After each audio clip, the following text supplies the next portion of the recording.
Hujan malam itu turun tanpa ampun, menampar kaca mobil patroli dengan suara yang seperti ribuan jarum kecil. Kota seakan tertelan kabut dan kilatan lampu-lampu kendaraan di kejauhan hanya menjadi garis samar di balik tirai air. Di kursi depan, suara panggilan dari pusat komando memecah keheningan radio. Satu korban perempuan ditemukan di apartemen Skylux Residence, lantai 27. Dugaan awal, pembunuhan. Petugas keamanan menunggu di lokasi. Aku menatap jam di pergelangan tangan, ke-22,43 malam, yang harusnya tenang berubah menjadi awal dari sesuatu yang lebih kelam. Begitu tiba di depan gedung, kami disambut penjaga keamanan, yang wajahnya pucat pasi. Pintunya terkunci dari dalam, Pak. Kami baru tahu setelah tetangga lapor ada suara benda jatuh. Tapi waktu kami datang, semuanya sudah sepi. Suaranya bergetar di antara hembusan angin malam yang dingin. Aku menatap ke arah gedung menjulang itu. Kaca-kaca besar memantulkan cahaya biru sirine mobil patroli kami, seperti mata raksasa yang menatap kosong ke arah kota. Lift menuju lantai 27 terasa terlalu sunyi. Hanya ada dengung mesin dan tetesan air dari jas hujan kami. Setiap angka di panel lift terasa seperti menghitung mundur ke sesuatu yang menunggu kami di atas sana. Saat pintu terbuka, koridor panjang terbentang di depan. Karpet merah gelap, dinding krem, aroma parfum ruangan mahal bercampur samar dengan sesuatu yang menusuk hidung. Darah, unit ke-2709. Di depan pintu itu sudah ada 2 petugas keamanan dan seorang penghuni yang tampak gemetar. Aku menunduk, memeriksa gagang pintu, terkunci. Tak ada tanda rusak. Kami meminta izin untuk mendobrak. Dengan satu hentakan keras, pintu terbuka, dan bau tajam darah menyeruak keluar, seperti kabut yang lama terkurung. Ruang tamu tampak rapi pada pandangan pertama. Furnitur modern, lampu gantung kristal, wine setengah habis di meja kaca. Tapi pandangan kami segera tertuju ke tengah ruangan. Seorang wanita muda tergeletak di lantai marmer putih, mengenakan gaun hitam elegan yang kini berubah warna karena noda merah tua. Tangannya terentang ke samping, matanya terbuka lebar menatap langit-langit tanpa arti. Aku mendekat perlahan, memastikan denyut nadi di lehernya. Dingin, tubuhnya kaku sebagian. Kematian terjadi sekitar 2 jam lalu. Menurut perkiraanku, luka tusuk tunggal di dada kiri, bersih dan dalam. Tidak ada tanda perlawanan di sekitar tubuh, tidak ada benda terjatuh atau pecah. Ini bukan pembunuhan yang dilakukan dalam amarah. Ini pekerjaan seseorang yang tenang, terencana. Forensik mulai memotret tempat kejadian perkara, sementara aku mengamati detail kecil di sekeliling. Kaca anggur masih berembun. 2 gelas, satu dipegang korban, satu lagi tergeletak di ujung meja. Bekas lipstik merah di salah satunya, tapi di yang lain. Tidak ada. Tak ada sidik jari yang terlihat jelas. Aku berjalan ke arah balkon. Hujan menetes dari celah pintu geser yang terbuka sedikit, menimbulkan genangan kecil di lantai. Dari sana, pemandangan kota membentang. Gemerlap lampu malam yang kontras dengan kegelapan di balik apartemen ini. Di luar pagar balkon, ada jejak samar sepatu yang mengarah ke arah pintu dalam. Seseorang sempat berdiri di sana, mungkin menatap kota, atau mungkin menunggu sesuatu. "Pak, CCTV lantai ini mati," kata seorang teknisi dari tim keamanan. Sejak pukul 6 sore, aku menatapnya, merasakan insting menegang. Kebetulan seperti itu jarang benar-benar kebetulan. Malam itu, kami menandai awal dari kasus yang tampak sederhana, namun menyimpan terlalu banyak pertanyaan. Siapa wanita ini? Siapa yang terakhir menemuinya? Dan mengapa apartemen mewah di lantai tinggi ini, yang mestinya aman, dengan pengawasan ketat, bisa menjadi tempat kematian yang begitu sunyi? Saat aku menatap wajah pucat korban terakhir kali, sebelum tubuhnya dibawa ke mobil jenazah, aku tahu satu hal. Ketinggian apartemen ini bukan sekadar simbol status. Ia juga tempat yang sempurna untuk menyembunyikan dosa, jauh dari mata orang-orang biasa di bawah sana. Tapi bagi kami, tak ada tempat yang terlalu tinggi untuk dijangkau oleh kebenaran. Begitu pintu apartemen terbuka, hawa dingin dari pendingin ruangan yang masih menyala menyambut kami, bercampur dengan bau tajam besi darah yang menusuk hidung. Cahaya dari lampu gantung kristal di lenggit-lenggit memantulkan kilau ke lantai marmer putih, menyingkap pemandangan yang kontras, kemewahan dan kematian dalam satu ruangan. Aku melangkah masuk perlahan, menandai setiap detail di kepala. Ruangan ini terlalu rapi untuk tempat terjadinya pembunuhan. Tak ada gelas pecah, tak ada benda terjatuh, tak ada tanda perlawanan. Bahkan bantal di sofa masih tersusun sempurna. Namun di tengah ruang tamu, di atas kilau marmer yang dingin, tubuh seorang wanita tergeletak. Diam dan Phuket, korban yang tadi kami dengar dari laporan keamanan. Korban mengenakan gaun malam hitam dengan potongan anggun, seolah ia baru saja bersiap untuk menghadiri makan malam penting. Tapi di dadanya, sedikit di bawah tulang selangkah kiri, tampak satu luka tusuk yang dalam. Darah mengalir perlahan ke lantai, membentuk pola yang sudah setengah mengering. Aku berlutut, memperhatikan luka itu, satu tusukan bersih, tepat ke arah jantung. Pelakunya tahu apa yang dia lakukan. Ini bukan tebasan panik, melainkan serangan presisi. Tidak ada tanda perlawanan, gumam salah satu anggota timku, Sersan Arga, sambil memeriksa kuku korban. Kalau dia diserang mendadak, pasti ada bekas cakaran atau luka di tangan. Aku mengangguk. Mungkin dia mengenal pelakunya. Mungkin dia tak sempat merasa terancam. Mataku menelusuri sekitar ruangan. Di meja kaca dekat sofa, 2 gelas wine masih berdiri, satu penuh setengah, satu hanya tersisa setetes di dasar. Botol wine-nya terbuka, label mahal dari Prancis. Aku mengambil sarung tangan lateks, lalu memeriksa kedua gelas itu. Satu gelas memiliki bekas lipstik merah muda di tepinya, sementara gelas lainnya bersih, tanpa jejak, seolah pemiliknya sengaja menghindari meninggalkan tanda di sisi kiri ruangan. Laptop terbuka di atas meja kerja, masih menyala dalam mode standby. Di layar, terlihat presentasi keuangan, grafik, angka dan file bertuliskan Client Confidential. Aku mencatatnya. Korban tampaknya bukan sembarang penghuni apartemen mewah. Dia orang penting. Seseorang yang punya posisi dan rahasia yang bernilai. Kami melanjutkan pemeriksaan ke area dapur kecil di belakang. Di wastafel, piring bersih dan peralatan makan tersusun rapi. Tidak ada bekas makanan, hanya aroma samar parfum ruangan bercampur wangi logam, entah dari darah atau baja pisau yang digunakan. Tapi pisau itu tidak ada di tempatnya. Rak pisau di dinding tampak lengkap, kecuali satu slot kosong di bagian tengah. Aku memotret dengan ponsel, lalu mencatat dalam laporan awal. Kemungkinan besar, pisau dapur digunakan sebagai senjata. Tapi, di mana sekarang? Kami berpindah ke kamar tidur utama. Tempat tidur masih rapi, tak tersentuh. Di meja rias, ada beberapa perhiasan. Sebuah kalung mutiara yang masih basah, seolah baru saja dicuci. Aku merasakan sesuatu yang janggal. Pembunuhan ini terjadi dengan sangat cepat, tapi ada upaya kecil untuk menata ulang sesuatu di sini. Kembali ke ruang tamu, tim forensik mulai bekerja. Lampu ultraviolet ungu dinyalakan, menyapu seluruh permukaan ruangan. Tak ada percikan darah lain selain di sekitar tubuh korban. Artinya, korban dibunuh di tempat ia ditemukan. Tidak ada seret, tidak ada perpindahan. Tapi saat cahaya UV melintas di karpet dekat balkon, aku melihat sesuatu. Bercak kecil, nyaris tak terlihat oleh mata telanjang. Seperti noda sepatu yang lembab, aku mendekat, berjongkok, jejaknya kecil. Mungkin ukuran sepatu pria, dan hanya satu sisi yang jelas. Arah masuk, bukan keluar. Seseorang sempat berdiri di sana, mungkin menatap korban sebelum pergi. Ketika aku berdiri, mataku tertuju ke dinding tempat jam besar menggantung. Jarumnya berhenti di jam 22:05. Mati karena benturan listrik singkat. Mungkin, tapi jam di dinding lain tetap berfungsi. Hanya jam itu yang berhenti. Aku tahu dari pengalaman, waktu yang berhenti kadang bukan kebetulan. Bisa jadi, itu waktu kejadian. Aku menatap kembali ke tubuh korban. Di matanya yang terbuka, masih tersisa pantulan cahaya lampu gantung. Seolah ia sempat melihat sesuatu di detik terakhirnya. Seseorang yang dikenalnya. Seseorang yang ia percayai sebelum meninggalkan tempat kejadian perkara. Aku menulis catatan singkat di buku kecilku. Pembunuhan bersih. Tidak ada kekacauan. Pelekku tenang, mungkin profesional. Tapi ada sesuatu yang ia tinggalkan. Bukan sidik jari, tapi kesunyian yang terlalu sempurna. Malam itu, hujan di luar belum reda. Dari balik kaca balkon, lampu-lampu kota berkelip seperti mata-mata yang mengintai. Tapi di dalam ruangan ini, hanya ada diam, darah, dan misteri yang baru saja dimulai setelah tubuh korban dibawa oleh tim forensik. Apartemen itu berubah menjadi panggung sunyi yang menyisakan bayangan peristiwa. Lampu ruang tamu dibiarkan tetap menyala, menerangi setiap sudut yang kini kami periksa dengan teliti. Disinilah bagian paling melelahkan dari penyelidikan dimulai, saat keheningan menjadi lawan yang lebih menegangkan daripada pelaku itu sendiri.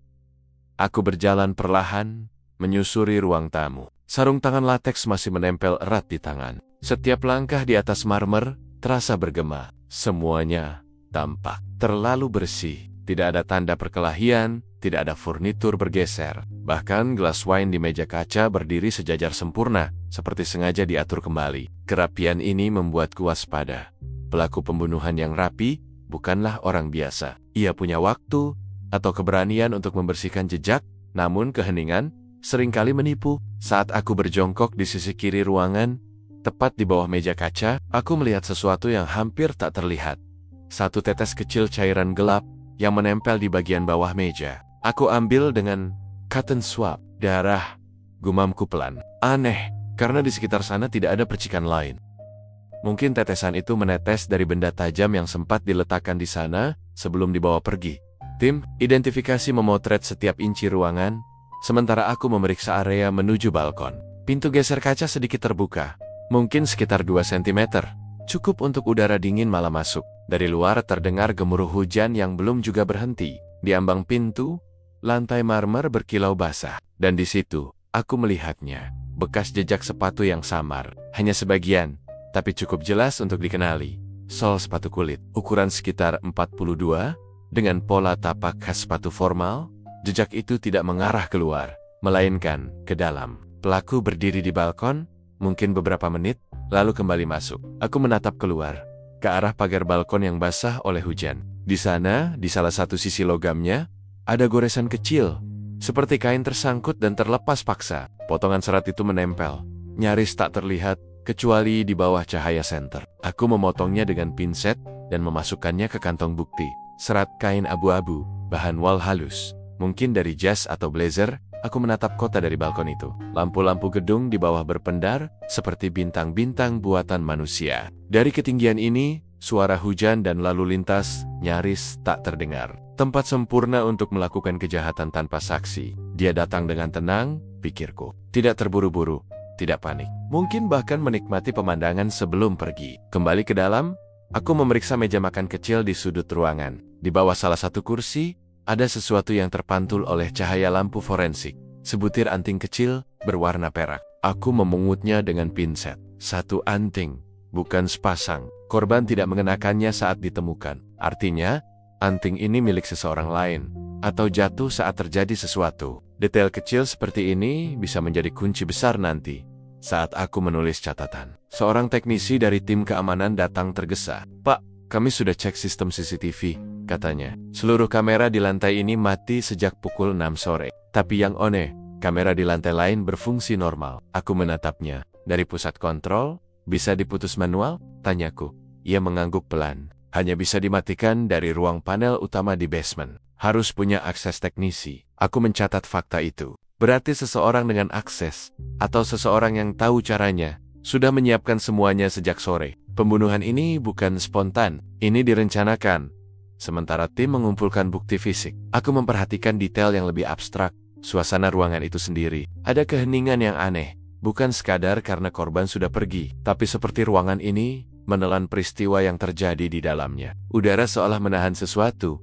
Sisa aroma parfum wanita yang lembut bercampur samar dengan wangi alkohol dari wine, menciptakan perpaduan yang aneh, elegan tapi tragis. Aku melangkah ke sudut ruangan, mengamati bayangan kami di lantai yang mengilat.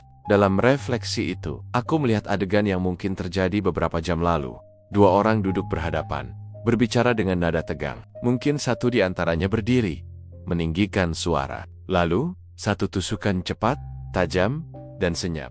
Saat aku meninggalkan balkon, langkahku berhenti sejenak. Hujan di luar semakin deras, memantulkan cahaya biru dari lampu sirine di bawah. Suara itu samar, seperti denyut nadi kota yang tak pernah tidur. Aku menatap ke bawah, berpikir tentang seseorang yang mungkin kini menatap dari jendela gedung lain, menyaksikan kami bekerja tanpa tahu apa yang benar-benar terjadi di sini. Aku tahu dari pengalaman, setiap pembunuhan menyisakan tanda tangan, sesuatu yang tak bisa dihapus sepenuhnya. Dan di apartemen ini, tanda itu ada, bukan di darah atau pisau, tapi di kesempurnaan yang terlalu tenang. Di jejak sepatu samar di lantai basah, di serat kain abu-abu yang tertinggal karena satu langkah ceroboh. Malam itu, sebelum aku menutup buku catatan lapangan, aku menulis satu kalimat yang menempel di benakku. Kejahatan ini dilakukan oleh seseorang yang tahu cara tidak meninggalkan jejak, tapi lupa bahwa keheningan pun bisa bersuara. Koridor di lantai 27 malam itu masih dijaga ketat. Garis kuning terbentang di depan unit korban, dan petugas berjaga di kedua ujung lorong. Lampu-lampu putih di langit-langit menciptakan bayangan panjang di dinding. Sementara suara hujan dari luar hanya terdengar sebagai gemuruh samar di balik kaca gedung tinggi. Suasana terasa berat, seperti udara sendiri tahu ada sesuatu yang janggal di lantai ini. Kami memulai pemeriksaan saksi sekitar 1 jam setelah tempat kejadian perkara diamankan. Aku tahu, kesegaran ingatan saksi adalah segalanya. Setiap menit berlalu bisa membuat detail mengabur. Aku berdiri di depan pintu unit 2708, tepat di sebelah kanan tempat kejadian. Setelah beberapa ketukan, pintu terbuka, memperlihatkan seorang wanita paruh baya dengan wajah cemas. Ia memperkenalkan diri sebagai Ibu Ratna. Penghuni tetap di lantai itu. Saya tidak melihat siapa-siapa. "Pak," katanya tergesa, seolah ingin meyakinkan diri sendiri. Tapi sekitar jam 9 lewat sedikit, saya dengar suara keras, seperti orang membanting sesuatu. Setelah itu, ada suara laki-laki, terdengar marah. Tidak lama, semuanya senyap. Aku mengketat. Suara perempuan juga terdengar. Ia mengangguk pelan. "Ya, sebentar." Seperti orang menahan tangis atau berusaha menenangkan. Nada suaranya gemetar. Saya ingin menelepon keamanan, tapi saya pikir itu cuma pasangan bertengkar. Aku menatap wajahnya sejenak. Reaksi alami seseorang di apartemen elit.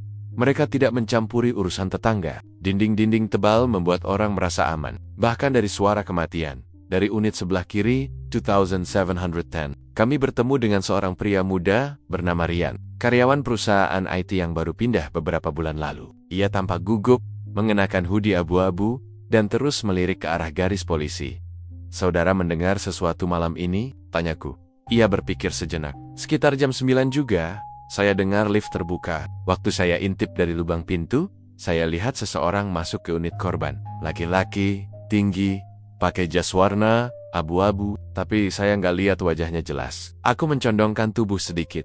"Kamu yakin itu jas abu-abu?" Rian mengangguk mantap. "Iya, dan anehnya, dia nggak pakai kartu akses. Biasanya lift di sini cuma bisa berhenti di lantai penghuni yang punya akses." Pernyataan itu membuatku diam sejenak. "Bagaimana kamu tahu dia masuk ke unit korban?" "Karena cuma unit itu yang pintunya kebuka waktu dia lewat." Saya dengar suara pintu otomatisnya berbunyi. Suaranya semakin pelan, seperti takut dengan kata-kata Nia sendiri. Saya pikir dia tamu, tapi sekarang saya menyesal nggak lapor. Kami memeriksa catatan resepsionis di lobi. Petugas malam bernama Teguh, usia sekitar 30-an, tampak lelah tapi kooperatif. "Benar Pak, ada laki-laki pakai jas abu-abu, datang sekitar jam 8.50. Saya ingat karena jasnya basah kena hujan, tapi dia tetap rapi. Katanya mau ke lantai 27, menemui Bu Larissa." Saya sempat bilang, harus pakai kartu akses atau dijemput penghuni. Tapi dia cuma senyum dan bilang, "Sudah ada yang tunggu di atas. Apakah Bapak memberinya akses masuk?" tanyaku. Teguh menelan ludah. "Iya Pak, karena saya pikir dia memang tamu Bu Larissa." Dia terlihat percaya diri, seperti orang yang sudah biasa datang ke sini. Dari situ, kami tahu pelaku datang tanpa paksaan. Korban menunggu seseorang malam itu. Seseorang yang dikenalnya baik. Cukup baik hingga diizinkan naik tanpa curiga. Kami juga menelusuri petugas keamanan yang bertugas di parkiran bawah. Salah satunya, Andi, mengatakan melihat mobil sedan hitam berhenti di depan lobi sekitar pukul 8.45, mobilnya plat luar kota, ujarnya. Pria itu turun sendiri, nggak bawa payung, tapi kelihatannya hafal arah menuju pintu masuk. Semakin lama, semua kesaksian mulai membentuk pola yang sama. Seorang pria misterius dengan jas abu-abu. Tidak ada catatan resmi kunjungan, tapi semua saksi mengingatnya. Ia datang di waktu yang tepat, saat CCTV lantai 27 sedang mati, kembali ke ruang kontrol keamanan. Aku menatap layer-layer monitor yang menampilkan rekaman dari lantai lain. Lift di lantai bawah menunjukkan sosok samar pria itu. Tubuh tegap, rambut hitam, dan tangan kanannya memegang sesuatu di saku. Rekaman berhenti di lantai 27, tepat saat kamera gelap. Setelah itu, kosong.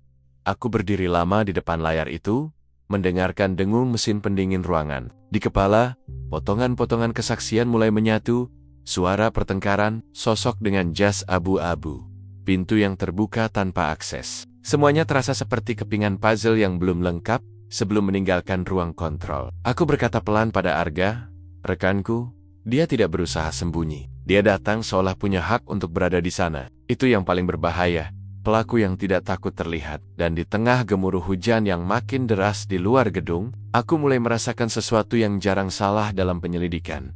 Firasat bahwa kasus ini bukan sekadar pembunuhan biasa. Ini tentang seseorang yang tahu cara memainkan kepercayaan dan memanfaatkannya untuk membunuh Pagi berikutnya, hujan sudah berhenti. Sisa embun menempel di kaca jendela ruang investigasi ketika aku menatap layar laptop berisi data korban. Nama, Larissa Anggraini, 32 tahun, pekerjaan, konsultan keuangan independen, lulusan universitas luar negeri. Status, belum menikah. Alamat domisili, sama dengan tempat kejadian perkara.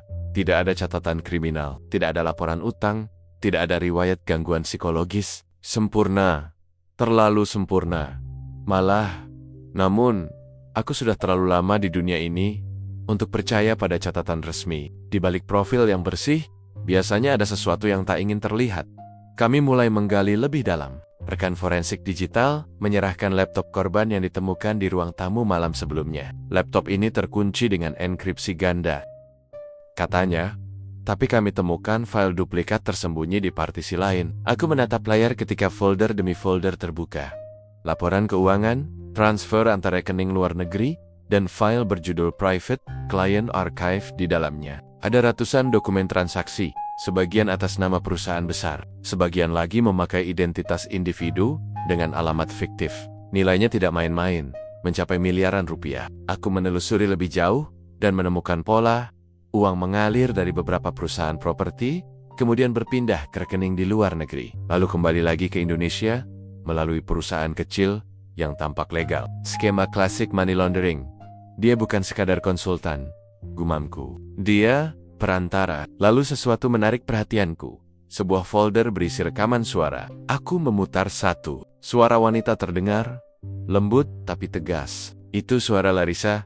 Kamu pikir aku nggak tahu semua transaksi itu? Aku punya salinannya. Kalau kamu nggak mau bagi hasil, aku pastikan semuanya bocor ke media. Suara laki-laki terdengar samar di latar belakang, rendah dan menahan amarah. Jangan coba-coba, Larissa. Kamu nggak tahu dengan siapa kamu berurusan. Lalu rekaman terputus. Waktu file tercatat 2 hari sebelum pembunuhan. Aku menatap layar beberapa detik lebih lama dari seharusnya. Suara itu cukup jelas untuk menunjukkan satu hal. Larissa sedang bermain api, dan dia tahu risikonya. Tim kami memeriksa ponsel korban. Dari pesan terakhir yang dikirim, hanya satu yang menonjol. Kepada kontak bernama R, tertulis, "Kita harus bicara malam ini. Jangan terlambat." Dikirim jam 19:37, malam pembunuhan. Tidak ada balasan. Kontak itu terdaftar dengan nomor pasca bayar. Atas nama Rizal Prakoso, 41 tahun, seorang pengusaha properti sukses, dan kebetulan, pemilik unit apartemen tempat Larissa tinggal. Aku menatap foto Rizal di layar data kependudukan. Wajah tenang, senyum formal, jas abu-abu. Jas abu-abu. Kata itu menancap dalam pikiranku. Mengingat semua kesaksian malam sebelumnya, kami menelusuri latar belakang Rizal. Ia dikenal sebagai sosok flamboyan. Sering muncul di majalah bisnis. Punya beberapa proyek besar di Jakarta dan Bali. Tapi di balik reputasi publiknya, ada sejumlah catatan keuangan yang mencurigakan. Proyek-proyek yang nilainya membengkak. Perusahaan-perusahaan cangkang yang terhubung ke rekening luar negeri, nama-nama yang juga muncul di dokumen milik Larissa. Aku mulai memahami dinamika hubungan mereka. Larissa bukan sekadar korban. Ia adalah bagian dari sistem yang kotor. Seseorang yang tahu terlalu banyak. Tapi ketika orang seperti Rizal merasa terancam, rekan bisa berubah jadi ancaman. Kami mengunjungi kantor tempat Larissa bekerja di daerah Sudirman. Rekan-rekan kantornya menyambut dengan wajah muram. Salah satu dari mereka, seorang wanita bernama Nina, tampak paling gugup saat aku ajukan pertanyaan. Larissa orangnya pintar, tapi akhir-akhir ini dia berubah, Pak. Sering gugup, sering menatap ponselnya lama-lama. Beberapa kali saya dengar dia bicara dengan seseorang. Suaranya keras, seperti bertengkar. Aku bertanya, "Kamu tahu siapa?" Nina menatap ke arahku. Ragu. Namanya Rizal. Saya pernah lihat dia menjemput Larissa sore-sore. Mereka kelihatan dekat, tapi bukan seperti pasangan biasa. Keterangan itu memperkuat dugaan kami. Larissa dan Rizal memiliki hubungan personal, mungkin romantis, mungkin bisnis, atau keduanya. Sore itu, saat matahari mulai menurun di balik jendela kantor polisi, aku menutup berkas sementara dengan perasaan aneh. Dalam setiap kasus pembunuhan, korban seringkali tampak tak bersalah di awal. Tapi semakin dalam kami menyelam, semakin jelas bahwa Larissa tidak sekadar korban, melainkan bagian dari permainan yang berbahaya. Aku menulis catatan kecil di laporan investigasi. Motif mulai muncul, uang, kekuasaan, dan pengkhianatan. Tapi masih ada satu hal yang belum terjawab.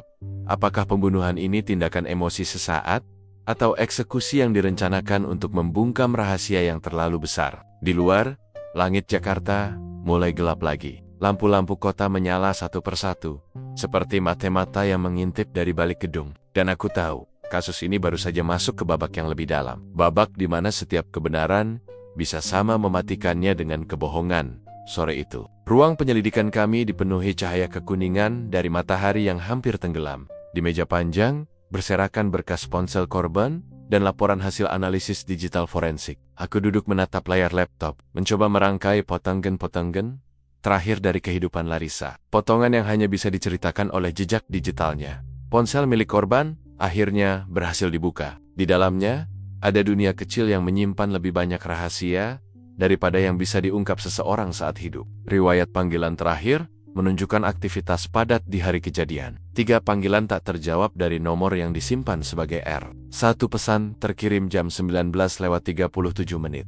Kita harus bicara malam ini. Jangan terlambat. Aku membaca pesan itu berulang-ulang. Nada tulisannya tidak sekadar meminta, tapi menuntut. Ada ketegangan yang bisa kurasakan bahkan dari jarak ini. Seolah Larissa menulis dengan tangan bergetar. Dari riwayat pesan sebelumnya, hubungan mereka tampak rumit. Kadang mesra, kadang penuh ancaman. Beberapa hari sebelum kematian Larissa, pesan dari Rizal masuk. Kamu seharusnya tahu tempatmu. Jangan campur urusan yang bukan milikmu. Larissa membalas dengan kalimat pendek. Tempatku? Tanpa aku, kamu takkan bisa cuci uangmu sebersih itu. Aku terdiam. Kalimat itu adalah pengakuan tak langsung. Bukti bahwa keduanya bekerja sama dalam sesuatu yang ilegal. Dan pertengkaran di malam pembunuhan itu adalah puncak dari retakan hubungan mereka. Tim digital menemukan sesuatu lain. Riwayat lokasi GPS menunjukkan bahwa Larissa tidak keluar dari apartemen sejak pukul 17 sore. Tapi sinyal ponselnya sempat aktif di dekat balkon jam 21:07, sekitar waktu dugaan kematian. Dari data itu, kami menyimpulkan bahwa dia menunggu seseorang datang, bukan pergi. Aku menatap catatan waktu itu lama-lama. 21:07. Tepat sebelum saksi di sebelah unit mendengar suara pertengkaran. Artinya, Rizal benar-benar datang malam itu. Kami menelusuri aktivitas email korban. Sebagian besar berisi laporan kerja biasa. Tapi di antara ratusan pesan, ada satu yang berbeda. Dikirim pada jam 18:55, hanya 1 jam sebelum ia tewas, kepada self_archive@protonmail.com. Subjek, jika aku tidak sempat menjelaskan isi, semua file sudah aku duplikat. Kalau aku hilang, seseorang harus tahu kebenarannya. Mereka takkan bisa menutup semuanya. Tidak ada lampiran. Tapi dari bahasa tulisannya, aku tahu Larissa sudah merasa terancam. Ia tahu seseorang akan datang malam itu. Dan dia bersiap. Sayangnya, persiapan itu tak cukup menyelamatkannya. Aku memejamkan mata sejenak, mendengarkan dengung AC di ruangan yang tiba-tiba terasa lebih dingin. Pikiranku memutar ulang adegan malam itu. Larissa menunggu di ruang tamu dengan 2 gelas wine. Jari-jarinya mungkin bergetar saat menulis pesan terakhir. Suara lift berbunyi di luar, langkah kaki mendekat. Ia tahu siapa yang datang. Mungkin sempat berharap masih ada jalan damai, tapi yang datang membawa niat lain. Dari laporan tim IT, ditemukan pula data koneksi terakhir ke Wi-Fi apartemen. Pukul 21:02, ada perangkat baru yang terhubung, RZ, Phonex, ponsel milik Rizal. Dia memang datang, gumamku pelan. Dan dia tak berusaha menutupi kehadirannya. Tambah Arga, rekan satu timku. Atau mungkin dia pikir tak akan ada yang sempat memeriksa. Kami juga menemukan rekaman singkat dari voice note yang tidak terkirim, tersimpan otomatis di folder cache ponsel. Suara itu lemah, hampir tenggelam di antara bunyi hujan dan isak pelan. Kamu gak perlu lakukan ini, Rizal. Kita bisa selesaikan dengan cara lain. Lalu terdengar benturan keras, diikuti keheningan. Aku merinding. File itu tercatat jam 21:10. Setelah itu, tak ada aktivitas lagi di ponsel Larissa. Tidak ada pesan, tidak ada panggilan, hanya diam, dan sinyal terakhir yang berhenti 5 menit kemudian. Kami menyusun kronologi kasar. Larissa menghubungi Rizal sekitar pukul 7 malam. Mereka berencana bertemu di apartemen. Rizal datang sekitar pukul 9. Tanpa akses resmi tapi dengan bantuan resepsionis. Di dalam, terjadi pertengkaran. Larissa mencoba merekam, mungkin sebagai jaminan. Lalu satu tusukan bersih mengakhiri semuanya. Ketika aku menutup laptop, cahaya dari luar sudah meredup sepenuhnya. Gedung-gedung tinggi di luar jendela berdiri seperti bayangan raksasa tanpa suara dalam hati. Aku tahu satu hal, teknologi bisa berbohong, tapi jejak digital tidak pernah benar-benar hilang. Ia menyimpan cerita, bahkan dari seseorang yang sudah tak bisa bicara lagi. Sebelum keluar dari ruangan, aku menulis catatan terakhir di laporan harian. Percakapan terakhir korban bukan sekadar kata-kata. Itu pengakuan, sekaligus permintaan tolong yang terlambat didengar. Dan ketika malam kembali menyelimuti markas, aku tahu langkah selanjutnya, menemukan Rizal. Sebelum jejaknya ikut tenggelam dalam gelap yang sama, hujan sudah berhenti. Meninggalkan aroma tanah basah yang samar-samar tercium dari taman di bawah gedung. Pagi itu, kami kembali ke Skylarks Residence. Dari luar, gedung itu masih tampak megah, berdiri tenang, di tengah hiruk-pikuk kota. Namun bagiku, tak ada lagi ketenangan di dalamnya. Setiap lantai, setiap koridor, menyimpan gema dari tragedi yang belum selesai. Hari itu, kami datang bukan untuk memeriksa ulang tempat kejadian perkara, melainkan untuk bertemu seseorang yang baru saja menarik perhatian kami, Daniel Hartanto, pemilik resmi unit 2709, tempat Larissa ditemukan tewas. Data dari pengelola menunjukkan bahwa apartemen itu sudah lama tidak dihuni oleh Daniel sendiri, melainkan disewakan atas nama orang lain. Tapi transaksi sewanya tidak pernah tercatat secara resmi. Daniel menyambut kami di ruang tamu unit lain, di lantai bawah milik Nia juga. Pria berusia sekitar 40-an itu berpenampilan rapi, kemeja putih tanpa lipatan, jam tangan mahal, dan senyum tipis yang terasa terlalu terlatih namun dibolik. Ketenangan itu, ada sesuatu di matanya yang sulit diabaikan. Semacam kewaspadaan yang berlebihan. Seperti seseorang yang takut langkahnya disorot terlalu lama. Jadi, Anda yang memiliki unit 2709? Tanyaku membuka percakapan. Betul Pak, tapi sudah hampir setahun saya nggak tempati. Biasanya saya sewakan ke kenalan. Yang terakhir itu, kalau tidak salah, Larissa, ya, katanya. Pura-pura mengingat. Tidak salah, jawabku. Dan dia ditemukan meninggal di dalam unit itu 3 malam lalu. Senyumnya menghilang seketika. Ia menunduk, memainkan cincin di jarinya. Ya Tuhan, saya bener-bener nggak tahu apa-apa soal itu, katanya pelan. Tapi nada suaranya terlalu hati-hati, seperti seseorang yang menimbang setiap kata sebelum keluar dari mulutnya. Aku memperhatikan ruangan tempat kami duduk. Furnitur mahal, lukisan dinding bergaya modern, tapi tak ada satupun foto pribadi. Ruang ini lebih mirip tempat singgah ketimbang tempat tinggal.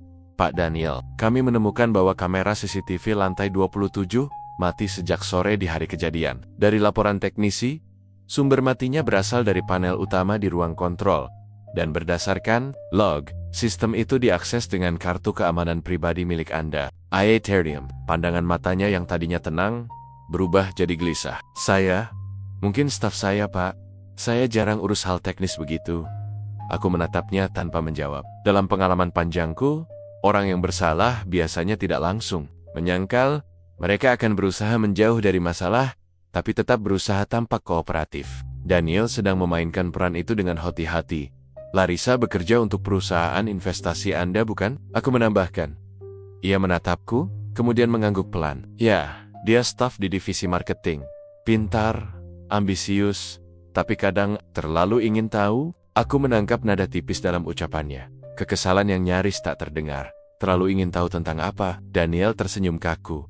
Tentang hal-hal yang bukan urusannya. Jawaban itu menggema lama di pikiranku. Setelah pertemuan berakhir, aku berjalan di koridor panjang gedung itu, memandangi lampu-lampu gantung yang memantulkan kilau dingin di lantai marmer. Setiap langkah terasa berat. Semakin banyak kami gali, semakin jelas bahwa kematian Larissa bukan sekadar akibat dari hubungan pribadi. Ia menyentuh sesuatu yang lebih besar, sesuatu yang melibatkan uang, kekuasaan, dan nama-nama yang tidak ingin disebut. Di lobi, kami menemui petugas keamanan yang sebelumnya berjaga di malam kejadian. Lelaki itu tampak ragu saat aku menunjukkan foto Daniel. Dia sempat datang Pak, sore hari, sebelum CCTV mati. Tapi saya nggak lihat dia keluar lagi. Pukul berapa? Sekitar 6:30, kalau saya nggak salah. Aku menatap Arga, rekan penyidikku, dan kami soma-soma paham artinya. Jika Daniel datang sekitar pukul 7, lalu Rizal datang pukul 9, berarti keduanya mungkin saling tahu, atau lebih buruk, mereka bekerja sama. Kami memeriksa log akses lift. Nama Daniel tercatat naik ke lantai 27, tapi tidak tercatat turun. Hanya satu kemungkinan, dia keluar melalui jalur servis Pintu belakang yang biasanya digunakan staf kebersihan dan pengantar barang yang tidak terhubung ke sistem utama. Aku menulis catatan di buku kecilku. Pemilik apartemen hadir sebelum pembunuhan. CCTV mati pada jam yang sama. Hubungan korban dengan pemilik terkait, urusan pekerjaan, kemungkinan besar uang. Ketika keluar dari gedung, angin sore berhembus membawa sisa aroma hujan. Di bawah sana, kehidupan kota berjalan seperti biasa. Orang-orang menatap layar ponsel, mobil melintas, lampu-lampu mulai menyala. Sementara di atas sana, di antara tembok dingin dan jendela kaca, kebenaran masih bersembunyi. Aku tahu satu hal, Daniel Hartanto bukan hanya saksi. Ia adalah simpul penting dalam jaringan yang mulai terurai. Dan jika Larissa benar menyentuh sesuatu yang bisa menjatuhkannya, maka alasan untuk membungkamnya menjadi terlalu kuat untuk diabaikan. Malam itu, sebelum meninggalkan kantor, aku menulis. Satu kalimat di laporan sementara, pemilik apartemen menunjukkan tanda-tanda keterlibatan tidak langsung. Motif potensial, finansial, kontrol, atau penghapusan bukti internal. Dan di bawahnya, aku menambahkan satu catatan kecil.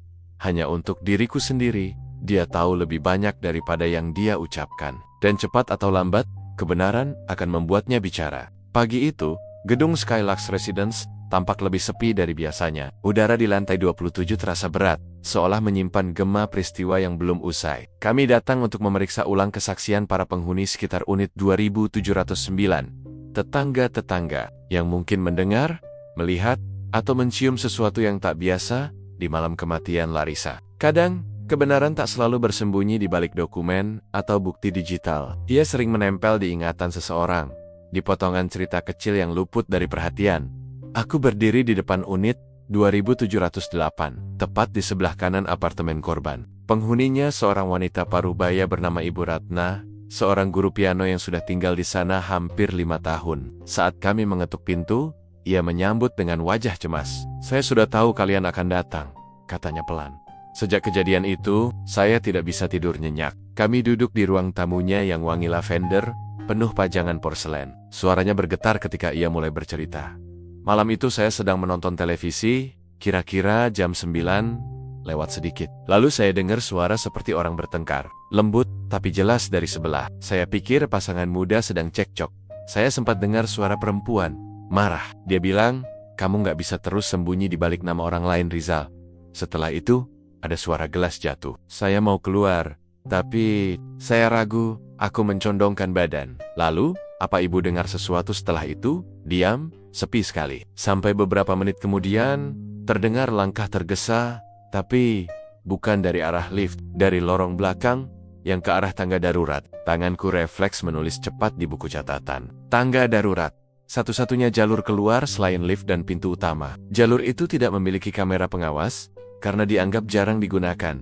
"Apakah ibu melihat siapapun lewat di sana?" Tanya aku. Ibu Ratna menggeleng. Saya hanya dengar suara pintu besi terbuka. Dan anehnya, tak lama setelah itu, listrik di lantai ini sempat meredup beberapa detik. Temuannya kecil, tapi penting. Waktu dan kronologi mulai menyatu.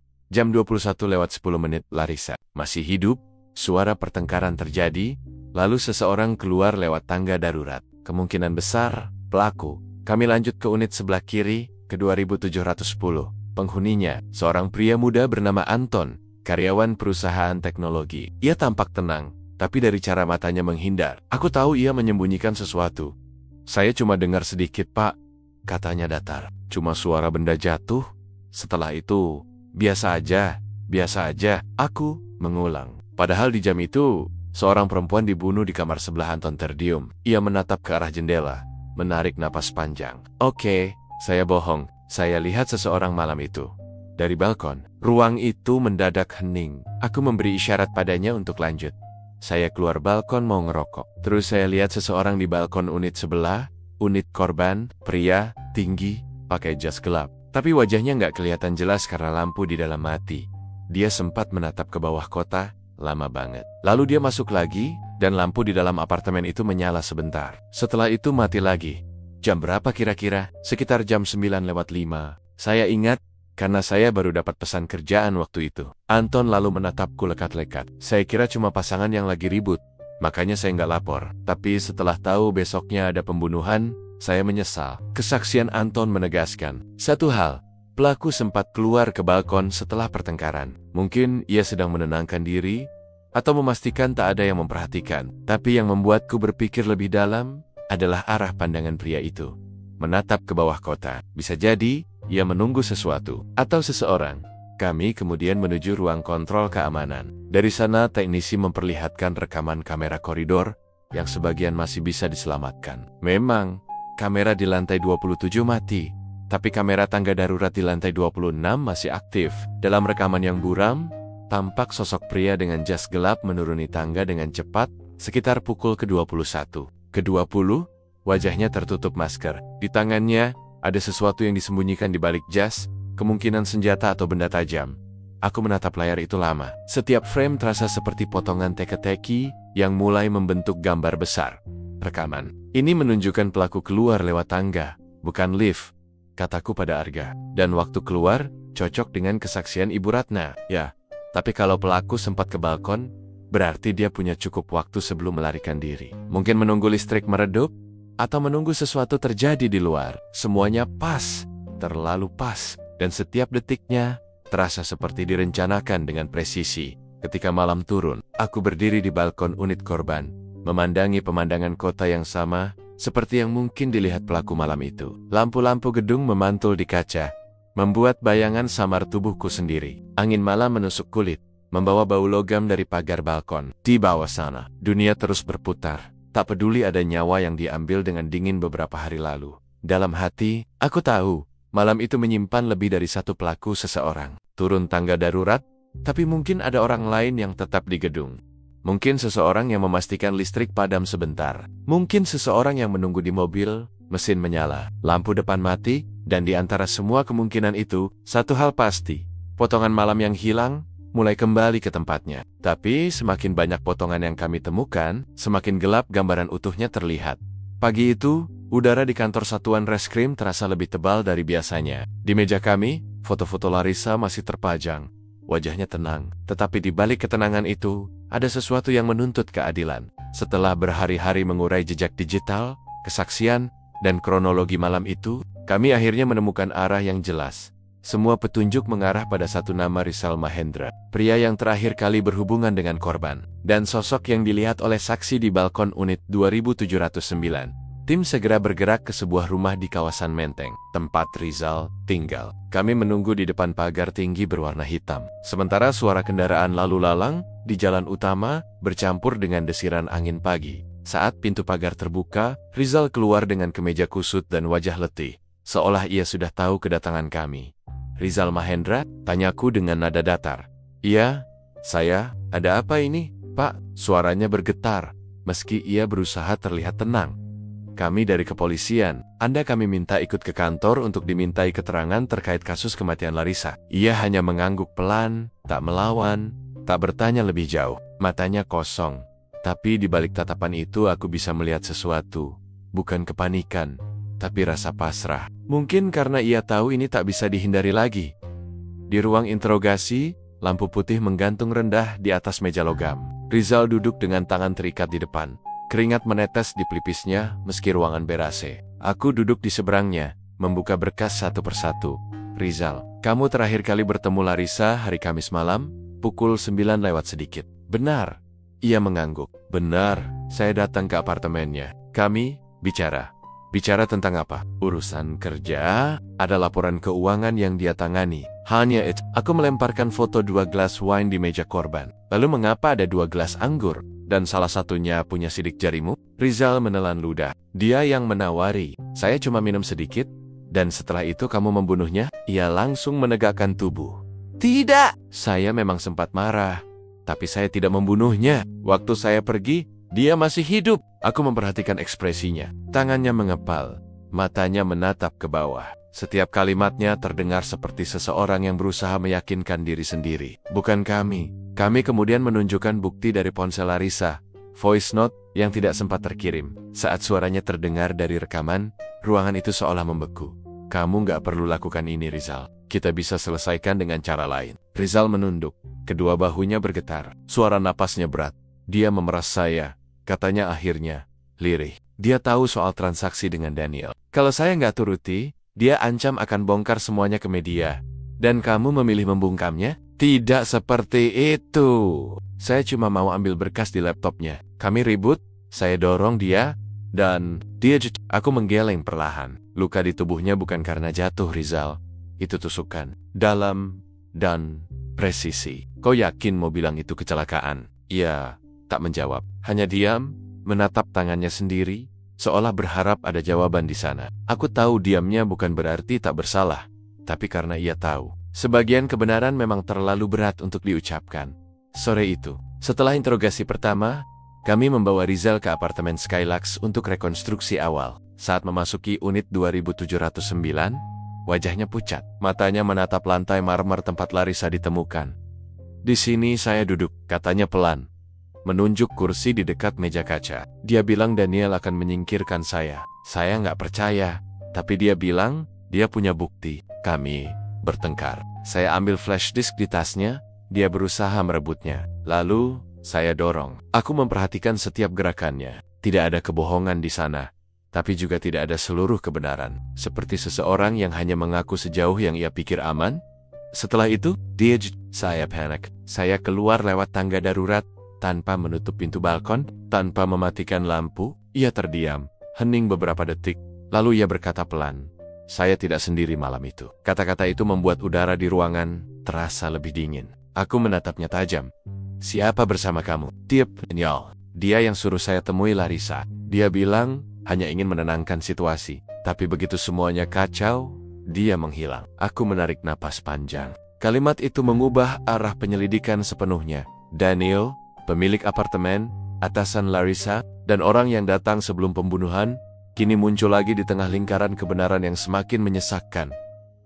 Kami mengakhiri rekonstruksi malam itu dengan perasaan campur aduk. Rizal memang mengakui keberadaannya di tempat kejadian perkara, tapi pengakuannya lebih seperti upaya bertahan ketimbang kejujuran penuh. Ia bukan pembunuh dingin. Ia hanyalah bidak yang terseret permainan orang lain. Sebelum kami membawanya kembali ke kantor, aku menatapnya sekali lagi. "Rizal, kalau kamu tidak bicara sekarang, kebenaran akan tetap menelanmu bersama mereka yang kamu lindungi." Ia menatapku balik, lelah, dan hanya berkata, "Kebenaran itu, Pak, kadang juga bisa membunuh orang." Dan di malam itu, di tengah gedung tinggi yang sunyi, aku tahu permainan ini belum selesai. Karena di balik pengakuan yang goyah itu, ada seseorang yang masih bebas, seseorang yang lebih berbahaya, lebih pandai bersembunyi, dan mungkin satu langkah lebih cepat dari kami. Malam itu, langit Jakarta tampak berbeda, awan tebal menggantung rendah di antara gudang-gidang tinggi, seolah menahan sesuatu yang tak ingin turun. Di lantai 27 Skylux Residence, tempat tragedi bermula, aku berdiri sendirian di balkon unit ke 2709, lampu-lampu kota di bawah berpendar lembut, seperti lautan bintang terbalik. Tapi di balik keindahan itu, aku tahu, satu kebohongan besar baru saja runtuh. Rizal sudah ditahan selama 2 hari. Dari pengakuannya, kami menemukan celah yang membawa kami kembali pada nama yang sejak awal terasa terlalu tenang, Daniel Hartanto, pemilik apartemen Athazen Corbin, dan dalang dari jaringan pencucian uang yang melibatkan banyak nama besar. Larissa rupanya menemukan sesuatu yang seharusnya tidak ia lihat. File keuangan tersembunyi, transaksi fiktif, dan aliran dana ke luar negeri. Ia menyimpan semua itu di sebuah flash disk, benda kecil yang malam itu diperebutkan, dan kini menjadi kunci segalanya. Kami menemukan flash disk itu setelah pemeriksaan ulang di bawah sofa ruang tamu, terselip di antara karpet dan rangka kayu, seolah dengan sengaja disembunyikan dalam kepanikan. Ketika tim digital memeriksa isinya, kami menemukan bukti yang tak bisa dibantah. Dokumen transaksi, tanda tangan digital Daniel, dan bahkan rekaman video pendek. Dalam video itu, Larissa merekam dirinya sendiri di dalam apartemen beberapa jam sebelum kematiannya. Kalau video ini ditemukan, artinya aku gagal. Aku nggak tahu siapa yang bisa dipercaya. Tapi kalau sesuatu terjadi padaku, tolong cari Daniel. Semua bukti ada di sini. Suaranya bergetar, tapi matanya penuh tekad. Menontonnya membuat udara di ruangan penyelidikan menjadi berat. Seolah kami mendengar seseorang yang tahu ajalnya sudah dekat, tapi tetap memilih menghadapi kebenaran. Kami bergerak cepat. Surat penangkapan Daniel diterbitkan malam itu juga. Ia ditangkap di rumahnya, mencoba memusnahkan beberapa berkas di komputernya. Saat kami memborgolnya, ia hanya berkata pelan, Kalian terlambat. Yang kalian lihat cuma permukaannya. Di ruang interogasi, Daniel duduk dengan tenang, tak seperti Rizal. Tak ada tanda panik. Ia bahkan tersenyum tipis ketika aku menunjukkan rekaman video Larissa. Anak itu terlalu pintar, katanya lirih. Sayangnya, dia pikir kebenaran bisa menyelamatkannya, dan kamu memilih membunuhnya karena itu? Ia menatapku tajam. Saya tidak perlu membunuh siapapun. Saya hanya memberi kesempatan pada seseorang untuk memilih. Dan dia memilih salah. Aku tahu ia sedang bermain kata. Tapi dari tatapannya, aku juga tahu dialah dalangnya. Rizal mungkin yang memegang pisau, tapi Daniel yang mengatur setiap langkahnya. Ia memanipulasi keadaan, menyalakan ketakutan di antara orang-orang di bawahnya. Larissa hanya menjadi korban di antara kepingan ambisi dan uang. Penyelidikan berlanjut selama berjam-jam. Hingga akhirnya, ia menyerah. Saat aku berdiri hendak keluar ruangan, Daniel berkata, "Kau tahu kenapa aku beli apartemen itu, Pak? Karena dari lantai 27, semua orang terlihat kecil. Sama seperti moral. Dari ketinggian, benar dan salah hanyalah warna abu-abu." Kalimat itu menancap dalam pikiranku. Bahkan, setelah kami menutup kasus ini, seminggu kemudian, aku kembali ke Skylux Residence. Unit 2709, kini kosong, hanya tersisa dinding putih dan kaca besar yang menghadap kota. Tidak ada lagi bau darah, hanya aroma pembersih yang menipu ketenangan. Tapi di tempat Larissa terjatuh, masih tampak bekas samar, bayangan masa lalu yang tak bisa sepenuhnya hilang. Aku berdiri di balkon, menatap ke bawah. Di bawah sana, kehidupan terus berjalan. Lampu lalu lintas berganti, orang-orang bergegas, dan dunia tak berhenti meski satu nyawa telah padam. Namun, setiap cahaya di kota ini membawa cerita. Dan beberapa di antaranya lahir dari kegelapan yang tak pernah benar-benar pergi. Kasus Larissa akhirnya ditutup secara resmi. Pembunuhan berencana dengan dua pelaku. Rizal sebagai eksekutor, Daniel sebagai otak. Tapi dalam hatiku, aku tahu kebenaran tak sesederhana itu. Ada sesuatu di balik semua ini. Jaringan yang lebih besar. Orang-orang di atas Daniel yang tak tersentuh. Malam itu, aku menulis laporan terakhir di meja kerjaku. Di bawah lampu redup, aku menulis perlahan.